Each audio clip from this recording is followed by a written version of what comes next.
இவர் தான் தமிழ் மெர்ச்சன்ட், தமிழ் வணிகர்களுடைய தலைவராக இருந்தவரும் Thanappa Mudaliar. The first Tamil merchant president, French இந்தியாவுடைய சீஃப் தூபாஷா இருந்தவரும் தானப்ப முதலியார். ஒரு டெக்ஸ்டைல் இண்டஸ்ட்ரியவே அதை மேனுஃபேக்சர் பண்ணக்கூடிய ஒரு விஷயத்த பாண்டிச்சேரியிலேயே மக்களை கூட்டிட்டு வந்து குடியமர்த்தி அங்கேயே வந்து பண்றாங்க. இது மட்டும் இல்லாமல் இவரே சொந்தமாக கப்பலும் வச்சிருந்திருக்கிறார். அதாவது வரலாற்றில் பார்த்தீங்கன்னா நம்ம தமிழ்நாடு இந்திய வரலாறுல கப்பல் வைத்திருந்ததுல நம்ம சமுதாயத்துக்கு மிகப்பெரிய பங்கு இருக்கு. 1700 இன்னிலிருந்து ஒரு 420-450 வருஷத்துக்கு முன்னாடி கப்பல் வைத்திருந்தவர் பீட்ரோ கனகராய முதலியார்.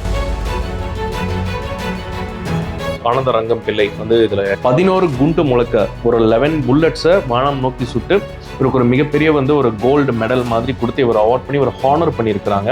பிரெஞ்சு அரசாங்கத்துக்கு அவங்களுடைய இந்த பிரெஞ்சு வார்ல எல்லாம் வந்து ரொம்ப கடன் படும்போது இவர் வந்து பிரெஞ்சு அரசாங்கத்துக்கு கடன் கொடுத்திருக்கிறதாவும் இந்த வரலாறு குறிப்பேட்டில்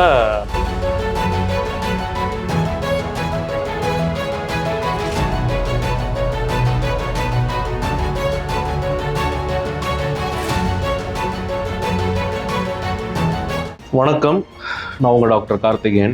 வரலாறுல ஷாஜகான் வந்து தன்னுடைய காதலினுடைய நினைவா தாஜ்மஹாலை கட்டியிருப்பார். இன்னைக்கு உலகத்திலே மிக முக்கியமான ஒரு ஹெரிட்டேஜ், உலக அதிசயம். அதை போல தன்னோட பையனுடைய மகன் ரொம்ப இளம் வயதுல இறந்து போனதுனால அவருடைய நினைவாக வந்து ஒரு மிகப்பெரிய ஒரு சர்ச்சை பாண்டிச்சேரியில ஒருத்தர் கட்டியிருக்கார். அவர் யாருன்னா பீட்ரோ கனகராய முதலியார்.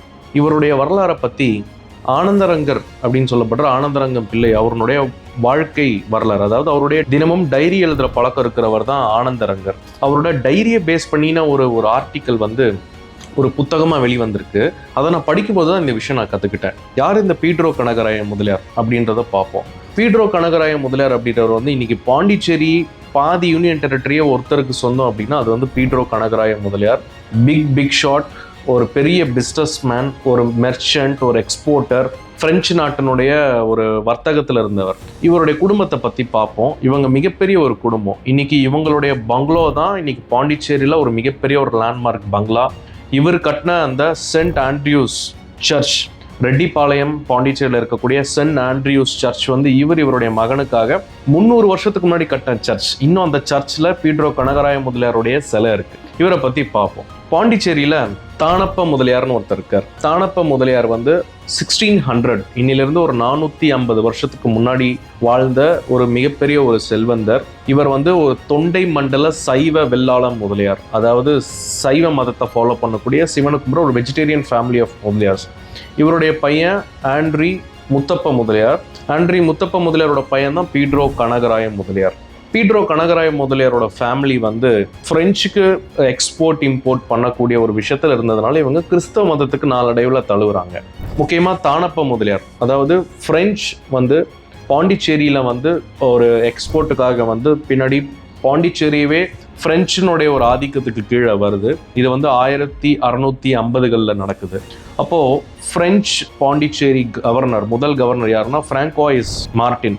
பிராங்கோயிஸ் மார்டின் தான் முதல்ல என்ன பண்றாரு, பாண்டிச்சேரியில் இருக்கிற இந்த வளங்கள் செல்வங்கள் எல்லாமே பார்த்து பிரான்ஸ் நாட்டுக்கு ஏற்றுமதி செய்யறதுக்கு பேசுறாரு. அப்போ தானப்ப முதலியார் தான் பெரும்பாதியான நிலங்கள், ஸ்பைசஸ், நிறைய விஷயங்கள் வச்சிருக்கிறவரதுனால அப்போ இருந்த தானப்ப முதலியாரும் French Pondicherry governor Francois Martin 2 பேரும் ஒரு அக்ரிமெண்ட் போட்டு முதல்ல பிரெஞ்சு இந்தியா ட்ரேட் போஸ்ட் அப்படின்னு சொல்லி ஒரு துறைமுகம் மாதிரி ஒன்று உருவாக்கி தமிழ்நாட்டில இருந்து எஸ்பெஷலி பாண்டிச்சேரியில இருந்து அரிசி ஏற்றுமதி, ஸ்பைசஸ், இந்த கிராம்பு, ஏலக்காய், மிளகு இதெல்லாம் ஏற்றுமதி பண்ணுறது. அப்புறம் இங்கே இருக்கக்கூடிய ஆடைகள், கிளாத், டெக்ஸ்டைல், இந்த மாதிரியான ஒரு விஷயங்களை எக்ஸ்போர்ட் பண்ணுறது. அதே மாதிரி பிரான்ஸ்லேருந்து முக்கியமான விஷயங்களெல்லாம் வந்து இங்கே இறக்குமதி பண்ணுற ஒரு பிஸ்னஸில் இருந்தவர் தான் தானப்ப முதலியார். தானப்ப முதலியார் தான் தமிழ், பிரெஞ்சு, பாண்டிச்சேரியினுடைய ஃபர்ஸ்ட் சீஃப் தூபாஷ். தூபாஷ் அப்படின்னா என்ன அப்படின்னா 2 லாங்குவேஜை தெரிஞ்சவங்க தான் டோபாஷ்ன்னு சொல்லுவாங்க. டோபாஷ்னா ஒரு மிகப்பெரிய ஒரு மெர்ச்சன்ட், ஒரு ட்ரேடர், ஒரு வணிகத்தில் ஈடுபடக்கூடியவங்க. இவர் தான் தமிழ் மெர்ச்சன்ட், தமிழ் வணிகர்களுடைய தலைவராக இருந்தவரும் Thanappa Mudaliar. The first Tamil merchant president, French இந்தியாவுடைய சீஃப் தூபாஷா இருந்தவரும் தானப்ப முதலியார், பீட்ரோ கனகராய முதலியாருடைய ஒரு தாத்தா. இப்போ என்ன பண்றாங்க, இவங்க வர்த்தகத்தில் பிரெஞ்சு கூட ரொம்ப ஈடுபட்டு இருக்கிறதுனால இவங்க பிரெஞ்சு அரசாங்கத்துக்கு ரொம்ப நெருக்கமாக இருந்து இங்கே இருக்கக்கூடிய நம்மளுடைய பொருட்கள் எல்லாம் ஏற்றுமதி பண்ணக்கூடிய விஷயத்தில் வராங்க. முக்கியமாக பீட்ரோ கனகராய முதலியார் வந்து பார்த்தீங்கன்னா அவங்க அப்பா அவங்க தாத்தா தானப்ப முதலியாருடைய பிஸ்னஸ் அப்படியே இன்ஹெரிட் பண்ணி இவரும் நடத்துகிறார். முக்கியமாக பிரெஞ்சு நாடுகளில் நம்ம தமிழ்நாட்டில் இருக்கக்கூடிய கைத்தறி நெசவு இதனுடைய ப்ராடக்ட், இந்த பட்டு புடவைகள், காஞ்சி பட்டு, ஆரணி பட்டு, கும்பகோணத்தில் இருக்கக்கூடிய சில பட்டுகள்லாம் ரொம்ப ஃபேமஸ் அப்படின்றதுனால அந்த ஆடையெல்லாம் பாண்டிச்சேரியிலே செய்யணுன்றதுக்காக செங்குந்த கைகோள முதலியார்கள் போன்ற ஒரு கம்யூனிட்டி மக்கள் எல்லாருமே அவங்கள விட பட்டு நெசவில் ரொம்ப நுணுக்கமாக ரொம்ப பிரில்லியண்ட்டாக பண்ணக்கூடிய யாரும் இல்லை. இதனால் ஒரு டெக்ஸ்டைல் இண்டஸ்ட்ரியவே அதை மேனுஃபேக்சர் பண்ணக்கூடிய ஒரு விஷயத்த பாண்டிச்சேரியிலேயே மக்களை கூட்டிகிட்டு வந்து குடியமர்த்தி அங்கேயே வந்து பண்ணுறாங்க. இதெல்லாம் எக்ஸ்போர்ட் பண்ணிக்கிட்டு இருக்கிறாங்க. ஸோ இந்த மாதிரி வந்து ஒரு மிகப்பெரிய சிலர் தான் பீட்ரோ கனகராய முதலியார். இது மட்டும் இல்லாமல் தமிழ்நாட்டில் இருக்க பொருள்களுக்கு என்ன விலை கொடுத்து இதை வந்து பிரெஞ்சுக்காரங்க வாங்கணும் அந்த ரேட்டை ஃபிக்ஸ் பண்ணக்கூடிய அந்த ஒரு டேக்ஸை ஃபிக்ஸ் பண்ணக்கூடிய ஒரு பொசிஷனும் இவருக்கு தான் இருக்குது. இது மட்டும் இல்லாமல் இவரே சொந்தமாக கப்பலும் வச்சுருந்துருக்கிறார். அதாவது வரலாற்றில் பார்த்தீங்கன்னா நம்ம தமிழ்நாடு இந்திய வரலாறுல கப்பல் வைத்திருந்ததில் நம்ம சமுதாயத்துக்கு மிகப்பெரிய பங்கு இருக்குது. முக்கியமாக எனக்கு தெரிஞ்சு இப்போ வரலாறு நான் படித்ததில் ரொம்ப ஓல்டஸ்ட்டாக கப்பலை வைத்திருந்த ஒரு முதலியார் சமுதாயத்தில் இருக்கக்கூடியவர் யாருன்னா பீட்ரோ கனகராய முதலியார் 1700களிலேயே 2-3 கப்பலை வைத்திருந்திருக்கிறார். இதில் இருக்கிற ஒரு கப்பலை வந்து பிரெஞ்சுக்காரங்களுக்கும் வித்திருக்கிறார். அதாவது எப்படி சிஸ்டமாக வச்சுருக்காங்க பாருங்கள். இப்போ நம்ம சொல்லுவோம் நோட்டரி பப்ளிக் சைன். ஒரு விஷயத்தை நம்ம ஒருத்தர்கிட்ட சைன் பண்ணுறதுக்கு முன்னாடி ஒரு டாக்குமெண்ட்டில் அது எனக்கு முன்னாடி தான் அவர் சைன் பண்ணாருன்னு அதை சர்டிஃபை பண்ணுறது தான் நோட்டரி.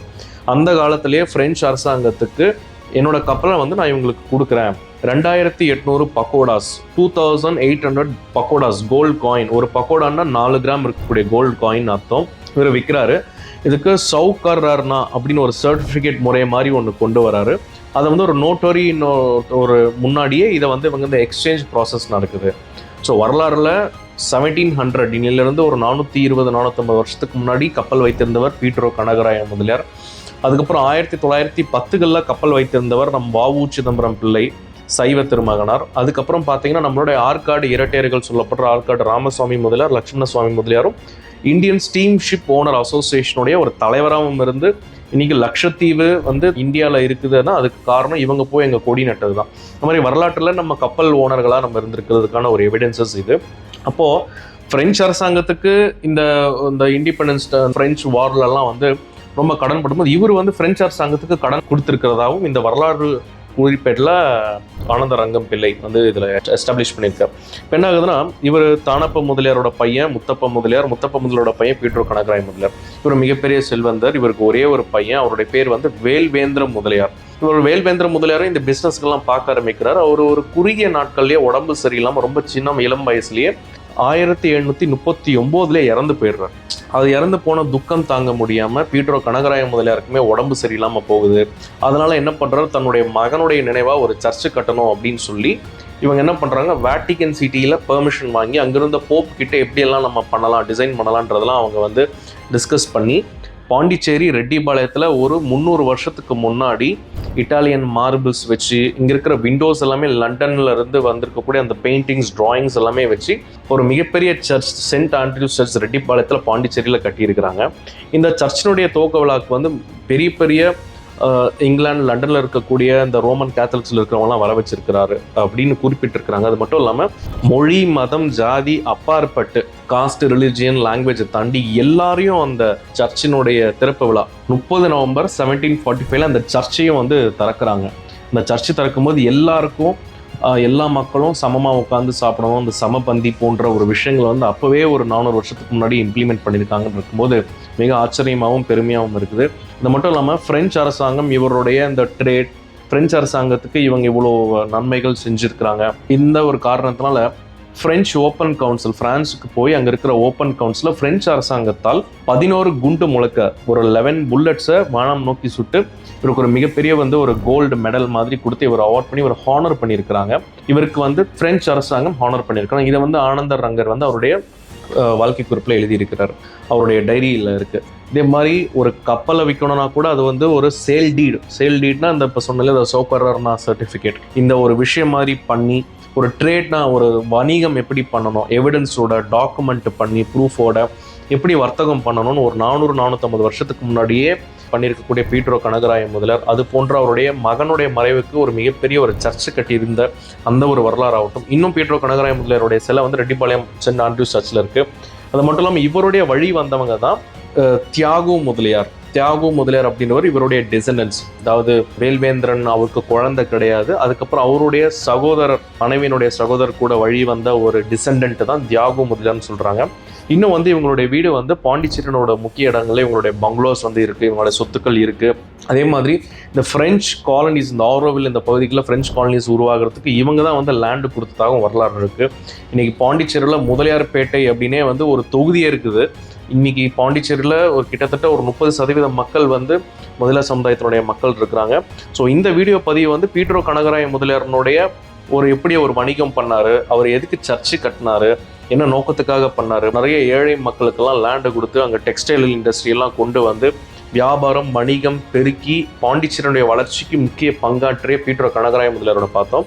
இதில் நம்ம எந்த ஒரு கிறிஸ்தவ மதமோ இல்லை இந்து மதமோ அதை பற்றி எந்த விதமான ஒரு பாரபட்சம் இல்லாமல் அனைத்து மதமும் சம்மதம் தான். அதே நேரத்தில் ஒரு சில பேர் உங்களுடைய விருப்பத்துக்கு ஏற்றாப்புல சைவ மதத்திலேருந்து கிறிஸ்தவ மதம் மாதிரி இருக்கலாம். அதுக்கும் நம்ம யாரையும் எதுவும் நம்ம சொல்ல வரல. இந்த வீடியோ வந்து முழுக்க அவருடைய வாழ்க்கை வரலாறு எப்படி இருக்குதோ அதை பற்றி சொன்ன ஒரு விஷயம் தான்.